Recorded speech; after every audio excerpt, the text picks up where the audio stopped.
Hi guys, welcome back to our video lecture series on 8085 microprocessor. In this video, we'll be discussing the various arithmetic instructions of 8085 microprocessor. So we'll start with the addition operations, and then we'll move on to the subtraction, increment, decrement, and few other instructions as well. So in addition, there are four types of addition in 8085, which is add, ADD, or the other one is ADC, ADI, and ACI. We'll look each of them in detail. Now, ADD is a very simple 8-bit addition. Here the accumulator acts as the first register, and whichever register you give over here will act as the second register. So it adds the accumulator. Let's say if ADDC, this will act as accumulator A plus C, which goes into A, the accumulator itself. The result will be stored back into the accumulator itself. So always remember, the accumulator will be your first register, and whatever register that you give over here will act as a second register. Both of them will get added together, and the result will go into accumulator. When you give the instruction add H, what happens? Accumulator A plus H, the result goes into A. Now, very similar instruction is add M. Now when you give M stands for memory location. We have already discussed what M stands for in the previous lectures. So M stands for memory location. Which memory location? The memory location pointed by HL registered together. H and L are data pointers. So HL together forms a 16-bit address, which is the memory location which is representing M. Now whenever you give add M, what happens? A plus the memory location pointed by HL register together will get added, and the result will be stored in A register. So M stands for memory location pointed by memory location pointed by HL register, right? We have discussed this back in the data transfer instruction lecture. Similarly, you have add B. Now B is a 8-bit register. It gets added with A register. So A plus B will go into A. Similarly, add E and add, if I have missed out any other registers like add D or any other 8-bit register, can be added with accumulator, and the result will be stored in your accumulator itself. So all the 8-bit registers, the general purpose registers, can be added using the instruction ADD, as well as the memory location pointed by HL register can also be added using the same instruction add. A plus the memory location gives the result in A itself. That is what ADD stands for, simple 8-bit addition. Now the next instruction is ADC. ADC stands for add with carry. Now what happens here? Your A register plus your whichever register, let's say if you are adding ADCB, A plus B register plus carry flag, whatever is the content of the carry flag, that will also be added, and the result will get stored in A. C stands for carry flag. C stands for carry flag. You're adding the carry flag as well over here. What is its use? The use is that, let's say you are doing a 16-bit operation, or you are doing a 16-bit addition operation. Let's take a simple example. You want to add two 16-bit numbers, let's say 4, 3, 9, 7 and 5, 4, 8, 2, right? Now 7 plus 2 is 9, 8 plus 9 is so here everything whatever we are doing is in hexadecimal numbers. So you have to take this, consider this as hexadecimal numbers, and you have to add accordingly. So 9 plus 8, 9. A, B, C, D, E, F, 1, 0, 1, 1. So 9 plus 8 is 1, 1, 1, 1. Then 4 plus 3 is 7, plus this one is 8, and 4 plus 5 is 9. So in this addition operation, we have seen that this is 8 bits, this is also 8 bits. You added the first two 8 bits, and then there was a carry from here to this point, right, to the next 8 bits. So let's say whenever you are doing a 16-bit addition, if there is a carry from the first 8 bits, that carry also have to be added. So that is why we use add with carry instructions. Now whenever you do the lower byte addition, here we can see there is a carry out from the higher MSB. That MSB, the carry should also be added. So whenever, if you don't take the carry from the MSB, what happens is that you would get a wrong result. You would end up getting the result as 9, 7. So in order to add this carry, we can use instruction ADC, add with carry. So this instruction can only be used after doing a 8-bit addition operation. Only then it makes sense. You can always write this instruction, but it won't make any sense if you are not doing an addition operation on the higher byte. So that is the advantage of using ADC. You will be adding two registers, A as well as whichever register that you have, plus the carry flag. Now the carry flag is added because if there is a carry out from the lower byte, that carry should also be added to the new numbers. Otherwise you would miss out on the result, you would get a wrong result. So that is why we are adding using this instruction ADC. Now nobody will use this instruction if you are adding the first byte, the lowest byte, because obviously there is no carry that is coming on to these bytes. So whenever you add your lowest byte, you always go with the ADD instruction. But for all the higher bytes, whenever you add the higher bytes from 43 and 54, and if there are, let's say, if you are doing a 32-bit addition or any higher order additions, then you will be using ADC instruction, so that whether if at all there is a carry out from the lower bytes, previous bytes, all those carries can be added over here. Similarly, you have your ADC H. Only difference is that if you are using H, it means that A plus H plus carry flag, the result goes into A. Always the first register is your accumulator, the second register is the register that you specify over here, and the third one would be the carry flag, because it is add with carry. You can also add accumulator with accumulator plus the carry flag, ADCA. ADCA is A plus carry flag, the result goes into A register. ADCM, a similar instruction. Now here what happens, A plus the memory location pointed by HL register plus carry flag will get added, and the result will get stored in A register. Very simple instructions. Add with carry, A plus the memory location pointed by, since you have written M stands for the memory location which is pointed by HL register. We already seen that HL register is the data pointer, plus the carry flag, whatever is the content of the carry flag. Carry flag can only have two values. It's either a 0 or a 1.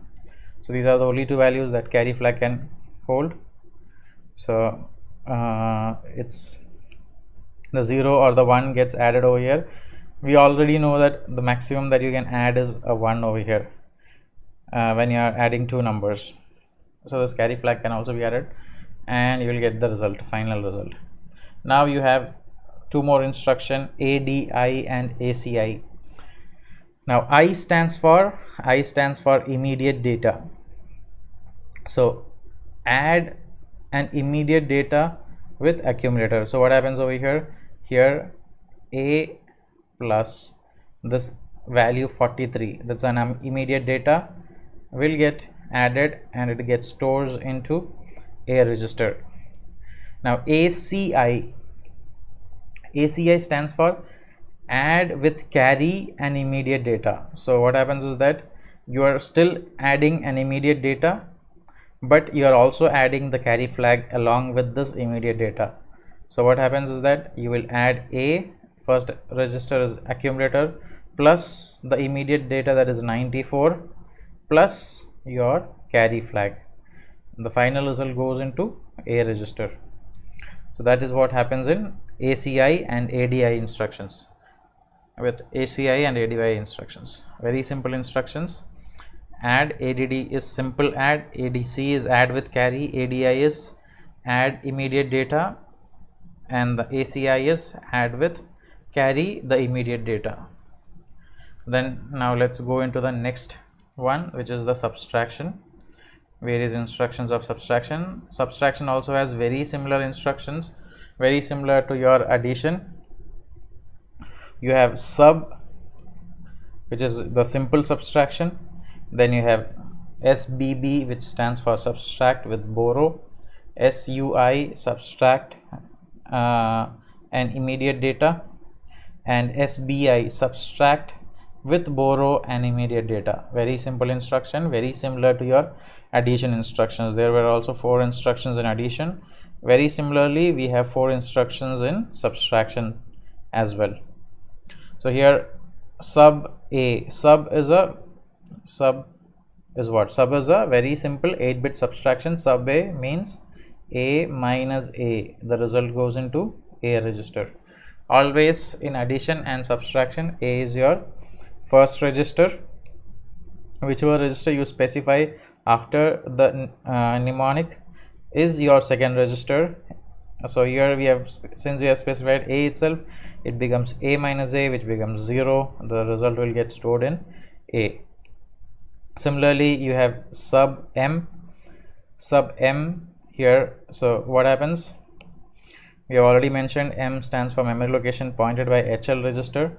So a minus the contents of the memory location pointed by HL register, and the result goes into a register. Similarly, you can give any other 8-bit registers over here. All the 8-bit registers are acceptable, like A, B, C, D, E, H, L and M as well, which are the 8-bit registers or the memory location.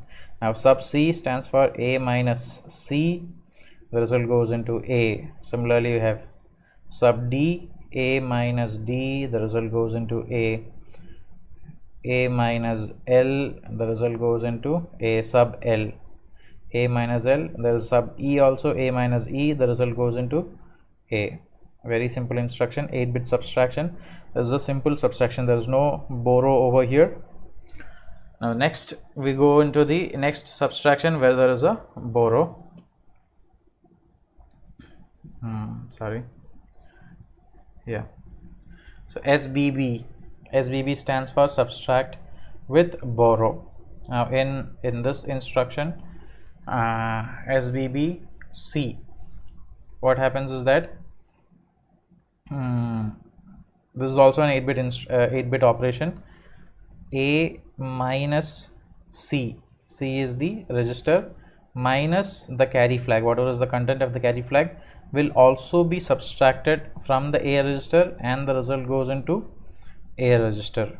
Now we have already seen in the flag registers and the number system and 2's complement representation of negative numbers, whenever there is a borrow, the borrow also goes into your carry flag. Let's say you are subtracting to 16-bit numbers, and if there is a borrow from the if there is a borrow that has to be taken from the higher 8 bits to the lower 8 bits, then that borrow will go into your carry flag. Let's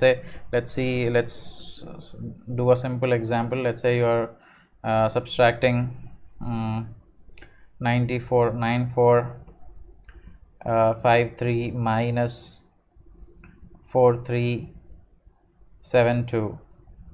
Let's say you are subtracting these two numbers. Is a 16-bit number, two 16-bit numbers.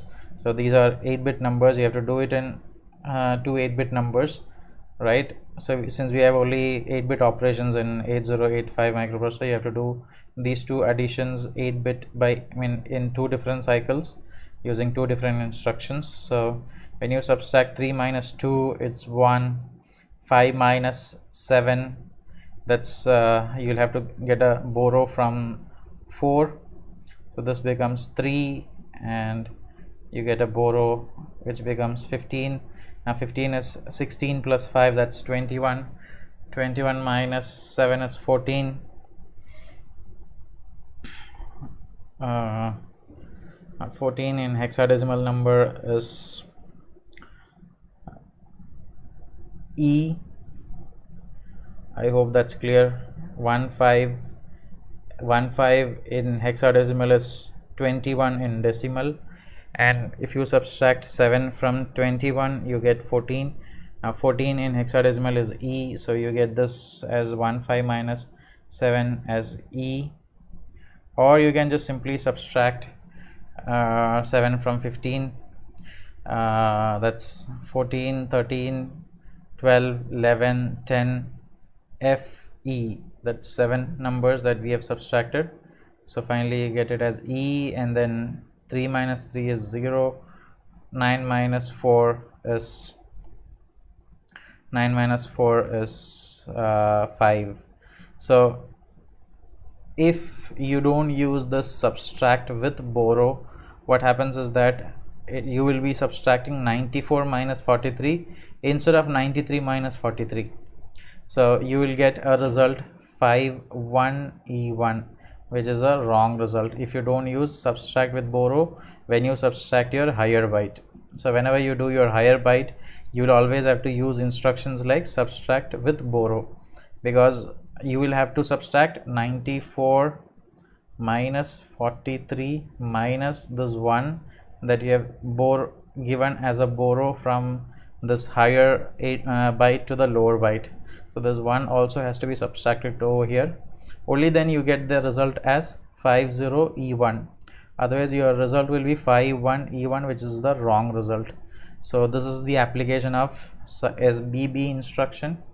So for the lower byte, you won't be using SBB instruction because you don't have any borrow that has been borrowed from here. For the lowest byte, you will always go with the SUB instruction, but for all the higher bytes, whenever you do subtraction, you will have to go with SBB instruction. Similarly, you have SBBH. Now SBBH stands for A minus H minus CY carry flag. The result goes into A register. Similarly, SBBL, SBBD, and SBBM. You can also give instructions like SBBM. So here what happens? A minus the content of HL register minus the carry flag. The result goes into A register. A is always your first register accumulator. The result also goes into your accumulator. Now here you have SUI. SUI stands for subtract immediate data. Now immediate data, you are giving a data with the instruction itself over here. So basically what you do is that you subtract this data from your A register, A minus 67H. The result goes into A register. Similarly, SBI. SBI stands for subtract with borrow the immediate data. So if you want to subtract the borrow as well or the carry flag as well, then you can use this instruction SBI, very similar to your SBB instruction. Only thing is that you're giving a immediate data over here. Here you are giving the data through any register or a memory location. So SBI, here what happens? A minus this 46, whatever number you're giving, minus your carry flag. If the carry flag is set, then 1 will be subtracted. If it is cleared, it will be a 0 that will be subtracted. The result goes into A register. So that is the meaning of SBI, subtract with borrow and immediate data. So you are subtracting an immediate data, whatever data that you're writing over here, as well as the carry flag from the A register. So that is your subtract with borrow and immediate data. That finishes your subtraction instruction. Next, let's go into increment and decrement operations. So there are very simple instruction. There are two instructions for increment, INR and INX. INR is a very simple increment operation. The content of a register will be incremented by 1. So A gets the value A plus 1. That's what happens with increment A. INR, it's a 8-bit instruction. INR C means C register gets the value C plus 1. D register gets the value D plus 1. H register gets the value INR H means H gets the value H plus 1. Similarly M, now whatever is the content of HL register, M stands for memory location, whatever is the content of HL register gets incremented by 1. So the content of HL register will be incremented by 1 and then put back into the memory location. So whatever is the data that is there in this memory location, the data is incremented by 1, not the HL register doesn't get incremented, but it is the data that is pointed by HL register. So let's say if HL register H and L register, let's say H contains a data 53 and L contains a data 53 and H contains data 74. So 7453 becomes the address of the memory location, and let's say 59 is the data that is there in this memory location. So if you give the instruction INR M, what happens? This 59 gets incremented to 5A. That's what happens. Neither H or L register gets incremented, but it is the data that is pointed by HL register that gets incremented. So HL register remains same, but the data gets incremented to from 59 to 5A, assuming that the data was 59. Similarly, you have your INX instruction. We have already seen whenever there is a X, it represents that we are doing a 16-bit operation. Now X here will imply that we have a register pair.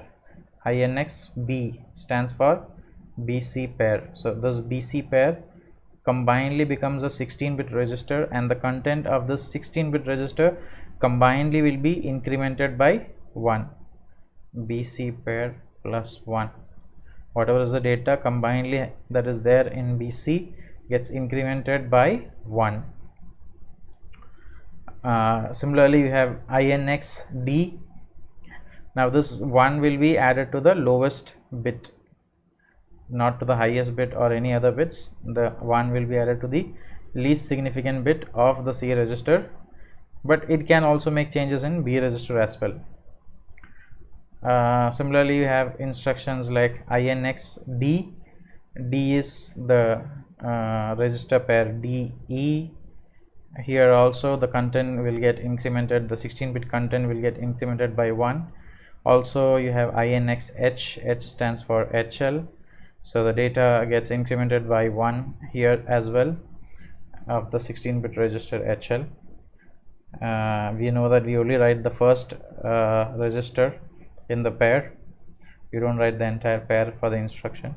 INS X SP. SP is the stack pointer. Stack pointer will also be incremented by 1 with the this instruction. Now let's go into the decrement instruction. It's very similar instructions, similar to the increment instructions. Decrement DCRB. DCRB stands for the B register will get decremented by 1. B gets the value B minus 1. Similarly, D gets the value D minus 1. H gets the value H minus 1. L gets the value L minus 1. M is very similar to INR M. INR M and DCRM is very similar. the data that is pointed by HL register will get decremented by 1, the data minus 1. So the memory location that is pointed by HL register will contain some data, and that data will be decremented by 1 when you write the instruction DCRM. These are 8-bit instructions, and then you have DCX, which is 16-bit instruction. X stands for 16-bit. DCXB. Now B here is the BC pair. So what does BC pair gets? BC pair gets the value BC minus 1.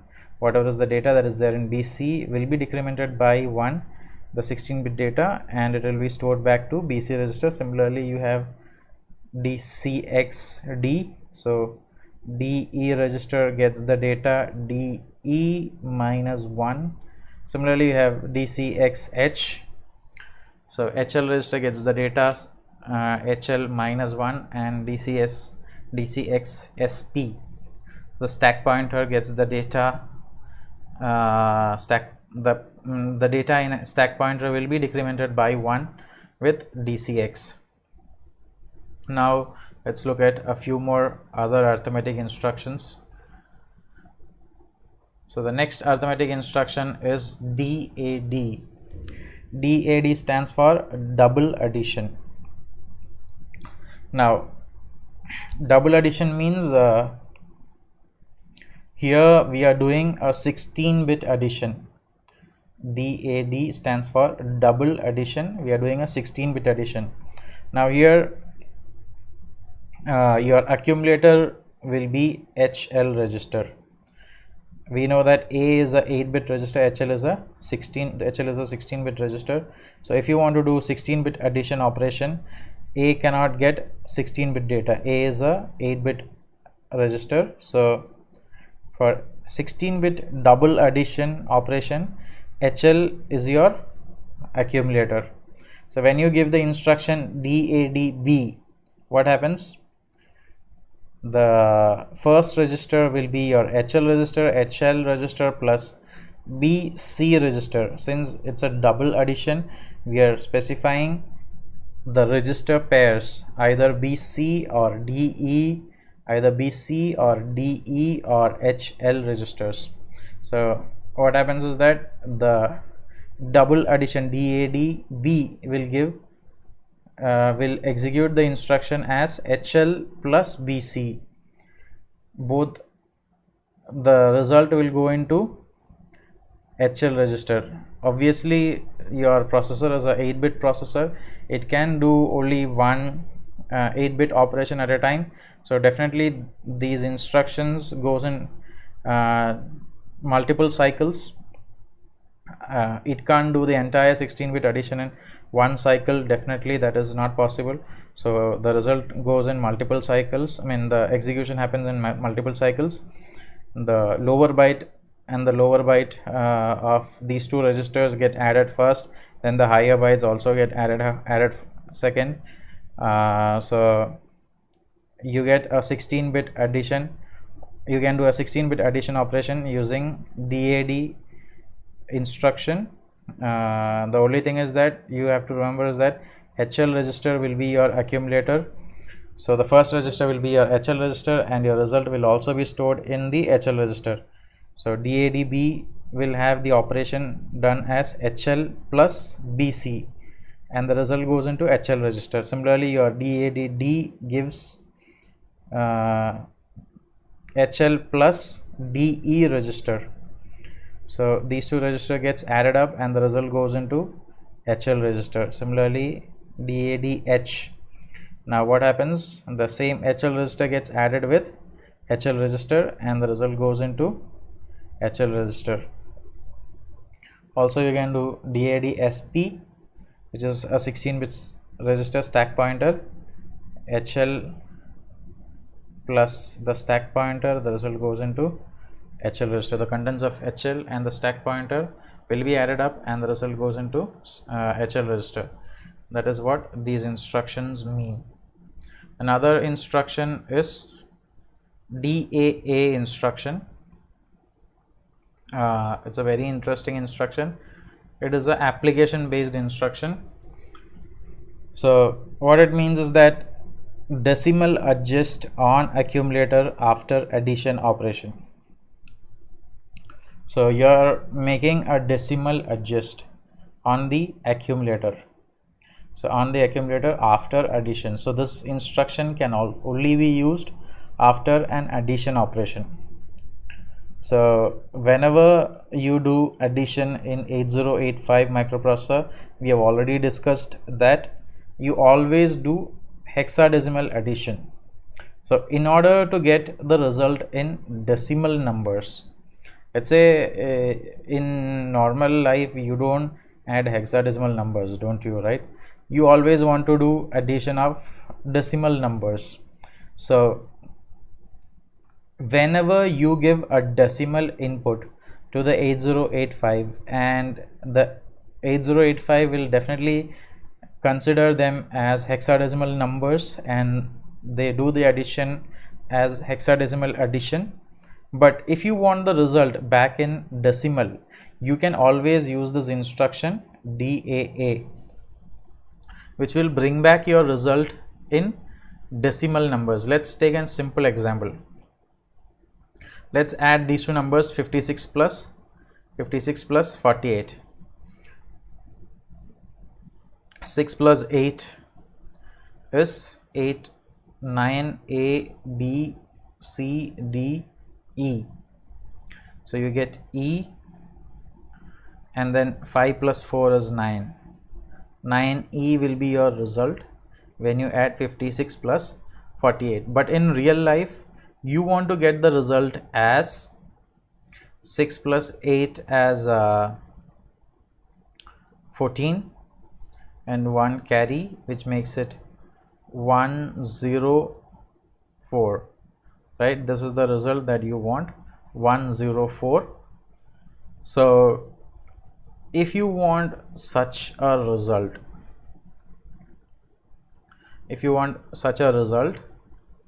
then definitely you will have to use the instruction DAA, right?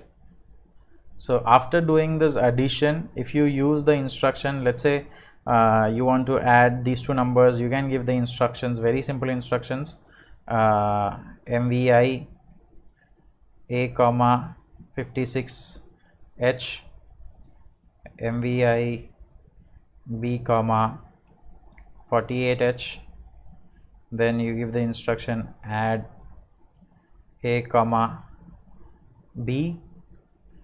Now the result is 9E in A register, but you want 104. So if you want 104 as your result, you can give the instruction DAA. Now your accumulator will have the result 104. It won't have the entire 104.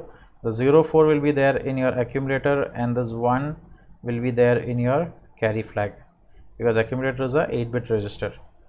So for applications like in real world applications, you always want to add decimal numbers, and if you want to add decimal numbers, this is the only way that you can add decimal numbers. You can give the numbers as hexadecimal numbers, but you can't give any letters over here. Definitely when you add, if you want to add decimal numbers, why will you give the input as hexadecimal numbers? Definitely you can't add let's say 5C plus 4E. No, this is not possible in this for DAA instruction, because definitely the application is for adding decimal numbers, and 5C is not a decimal number, nor 4E is a decimal number. You can only add numbers like 59. 9 is the maximum possible decimal number that you have, 59 plus 49. And if this result is in hexadecimal form, then it will get converted into normal decimal number if you use the instruction DAA. So always whenever you want to perform decimal addition, the processor will always do the hexadecimal addition, but you can convert it back to decimal numbers by using the instruction DAA. Now we will be looking at few more examples to make this instruction very much clear. Now there are 4 conditions that the DAA instruction checks while execution of this instruction. Now the 4 conditions are whether the lower nibble of the result is greater than 9. So this is a very simple condition that you can look at over here. Here if you look at see the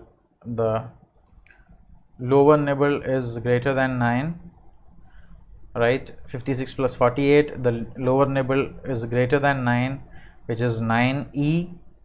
So if the lower nibble is greater than 9, what happens? The lower nibble is greater than 9, then it adds 0, 6 to the result. So 9e plus 0, 6. 9e plus 0, 6 is what it does. So what happens? E plus 6 is F 10, 11, 12, 13, 14.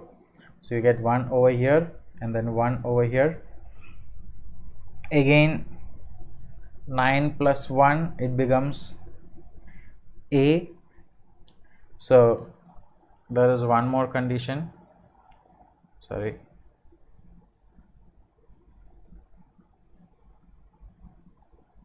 Yep. So there is one more condition whether the higher nibble of the result is greater than 9. If the higher nibble is greater than 9, then again 6, 0 will be added. So here 9 plus 1 becomes A. Again the result has the higher nibble greater than 9, so 6, 0 will be added to the result. So you get the result as 4. A plus 6 is B, C, D, E, F, 1, 0. So 0, 4 and the 1 goes into this carry flag. So that is your actual result, 104. We have got this result over here. So this goes into your accumulator and 1 goes into your carry flag. Similarly, the second condition is whether there is an auxiliary carry from the lower nibble to the higher nibble. In this case also we add a 0, 6 to the result, and similarly there is another condition whether there is a carry out from the MSB. If there is a carry out from the MSB, still we do the same thing, we add a 6, 0. For the condition 3 and 4 we add 6, 0. For conditions 2 and 1 we add 0, 6 to the result. Now in this case, let's look at this case, 59 plus 69. So 59 plus 69, here we can see there is a auxiliary carry. Auxiliary carry means there is a carry from the lower nibble to the higher nibble. 9 plus 9 is A, B, C, D, E, F, 1, 0, 1, 1, 1, 2. 1, 2 is the result, and 5 plus 6 is going to be 7, 8, 9. A, B plus this 1 is B plus 1, C. So your result will be C2. But if you were doing decimal addition, then your result should have been 9 plus 9 is 8, 18, 18, 6 plus 5 is 11, plus 1 is 12. So you should have got a result 128. But if you do this operation in 8085, you would get the result as C2. By using DA instruction, you can convert this into 128. So here the first condition that it checks is that whether the lower nibble of the result is greater than 9. Definitely the lower nibble is 2 and it is not greater than 9, therefore you don't have to add 0, 6. But the second condition is whether there is an auxiliary carry from the lower nibble to the higher nibble. So definitely there is a auxiliary carry from the lower nibble to the higher nibble. We already know each digit in hexadecimal number is 4 binary digits, which means that each digit corresponds to 1 nibble. So from the lower digit there is a carry to the higher digit, which means that there is a carry from the lower nibble to the higher nibble, because each digit is a nibble in binary. These are hexadecimal numbers, so When you convert them into binary, they becomes 1 nibble exactly. So since there is a carry from the lower nibble to the higher nibble, what happens? You have to add a 0,6 to the result. So you add a 0,6, you get 2 plus 6, that is 8, and C plus 0, that is C. Now again, the third condition that is checked is whether there is a higher whether the higher nibble of the result is greater than 9. So here definitely the higher nibble is greater than 9, so you will have to add 6 0 to the result. So you get 8 over here, C plus 6, D E F 1 0 1 1 1 2. So the result becomes 1 2 8. Now your 28 will be in your accumulator, A1 will be there in your carry flag. In total you will get the same result as 128, which was expected, right? So this is how it functions. Similarly, we can look at two more cases. 94 plus 92. So here 4 plus 2 is 6, 9 plus 9 is again A B C D E F 1 0 1 1 1 2.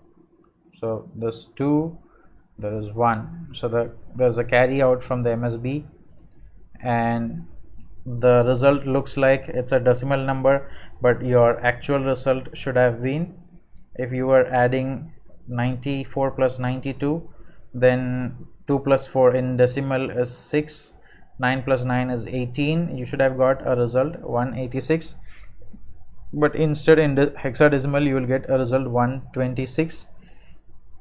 So let's check the conditions, which if you are using DA instruction, then you will get the result back to 186. So let's look at the conditions once again, and which condition is getting satisfied over here. So the first condition is that whether the lower nibble of the result is greater than 9. No, the lower nibble is 6, so it is not greater than 9, so it doesn't satisfy the first condition. Whether there is a auxiliary carry from the lower nibble to the higher nibble is the second condition. No, there is no auxiliary carry from the lower nibble to the higher nibble. And third condition is whether the higher nibble of the result is greater than 9. No, the higher nibble of the result is also not greater than 9, it is 2. Whether there is a carry out from the MSB of the result. Yes, there is a carry out from the MSB of the result. That carry is 1, so definitely you will have to add a 6 0 to the result. So when you add the 6 0 to the result, what happens? You get 6 plus 2 8, and the 1 that is there, that 1 will go into the carry flag. This will be in the carry flag, and this 86 will be there in your accumulator A. So finally you will get the same result which was expected. Now there is one more small example that is given over here, 4A plus 9 3. Definitely you can't do this addition, because you can do this addition but not you can't apply DAA after doing this addition, because you have given a hexadecimal number over here. This decimal adjust is only for addition on decimal numbers. If you are doing a decimal addition, and if the result, definitely the result will turn out to be a hexadecimal number, because 8085 takes all the numbers as hexadecimal numbers, and to convert it back to decimal number, that is where we use this instruction DAA. But if your input itself is hexadecimal, it is not possible to convert it back to decimal. So your input should always be decimal numbers. You can't give input as hexadecimal numbers. So that is one thing I wanted to mention. So thank you guys, thank you for listening to this video. Have a nice day.